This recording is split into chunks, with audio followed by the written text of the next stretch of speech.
Hello दोस्तों, नमस्कार। मैं महेंद्र स्वास्थ्य एक्सपर्ट महेंद्र आईसीएस अकादमी में आपका स्वागत करते हैं। छात्रों, आज मैं आपको आपसे प्रश्न पूछने जा रहे हैं, जो कोचिंग द्वारा प्रश्न पूछे जा रहे हैं, जो अभी तक प्रश्न पूछे जा चुके हैं और संभावित जो आगामी परीक्षाओं में प्रश्न पूछे जा सकते हैं, उनके बारे में हम आपको बताने जा रहे हैं। जैसे नंबर 1, ब्रह्मांड के अध्ययन को क्या कहा जाता है?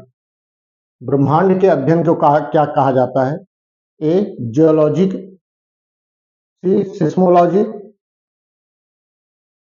बी, सिस्मोलॉजी, सी, कॉस्मोलॉजी और डी, साइटोलॉजी। ठीक है, यानी दोबारा रिपीट कर दें। प्रश्न 1, ब्रह्मांड के अध्ययन को क्या कहा जाता है? ए, जियोलॉजी, बी, सिस्मोलॉजी, सी, कॉस्मोलॉजी और डी, साइटोलॉजी। प्रश्न नंबर 2, आकाशगंगा।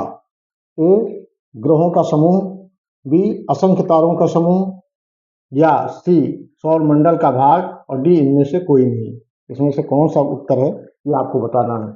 प्रश्न नंबर 3, तारों का जन्म होता है? ए, गैसीय बादलों से, बी, नीहारिकाओं से और सी, ए बी दोनों से, डी, धूलकणों से।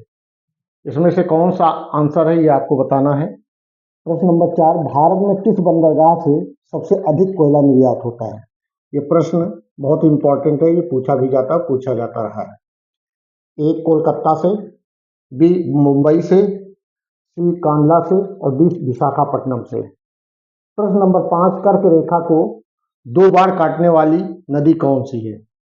ए, माही नदी, बी, लिम्पोपो नदी, सी, जायरे नदी और डी, नाइजर नदी। यानी कि ये प्रश्न जो है बहुत इंपॉर्टेंट है, ये पीसीएस और आईएएस रैंक का है। ये प्रश्न ये पूछा जा सकता है, एसएससी में पूछा जा सकता है, पोस्ट ग्रेजुएट लेवल पे।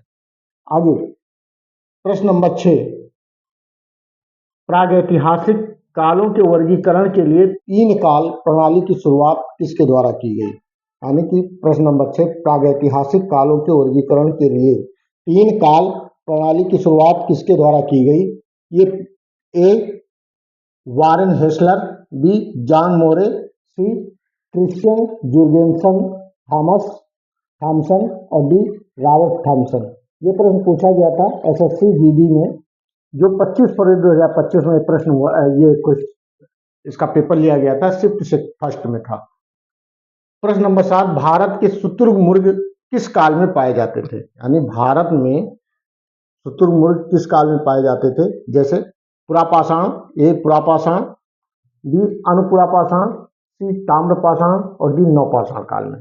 यानी कि इनमें से शुतुरमुर्ग किस काल में पाए जाते थे और कहाँ से साक्ष्य मिले, इसके बारे में आपको बताना है।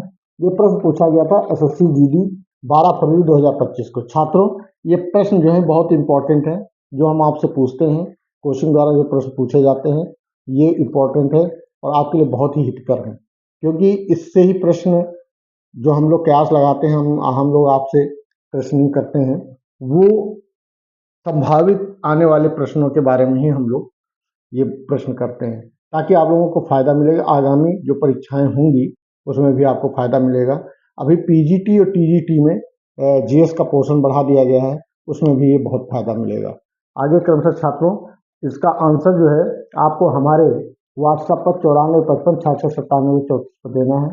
आप हमसे अगर जुड़ें तो ऑफलाइन जो क्लासेज होती हैं, इसका प्रति माह 300 रुपये फीस है और ऑनलाइन 199 रुपये फीस है, क्योंकि ये 199 रुपये फीस जो है फाउंडेशन कोर्स का है, जो आपको दोबारा नहीं देना है। और ये जो 300 रुपये प्रतिमा है, ये आपको देना होगा, क्योंकि प्रतिमा देना होगा, इसमें खर्चे जाते हैं। और इससे कम फीस हम रख भी नहीं पाएंगे, क्योंकि कुछ हम लोगों की समस्याएं भी होती हैं, जो हम लोगों की मजबूरी होती है, खर्च भी होते हैं उसमें। तो इसलिए छात्रों, आप लोग आइए, हमारे यहाँ क्लास ज्वाइन करिए। आपको अच्छा लगे तो रेगुलर कर लीजिए, डेमो क्लास लीजिए। और हमारे यहाँ जो ये कोचिंग है, एक्सपर्ट महेंद्र आईसीएस अकादमी जो कोचिंग है, ये 2009 से चल रही है। बहुत इसमें सिलेक्शन हुए हैं और लोग नौकरी भी कर रहे हैं। आप अधिक से अधिक हमसे जुड़िए, हमारे यूट्यूब पर जाइए, वहाँ पर भी आप सब्सक्राइब करिए। जय हिंद, जय भारत, नमस्कार।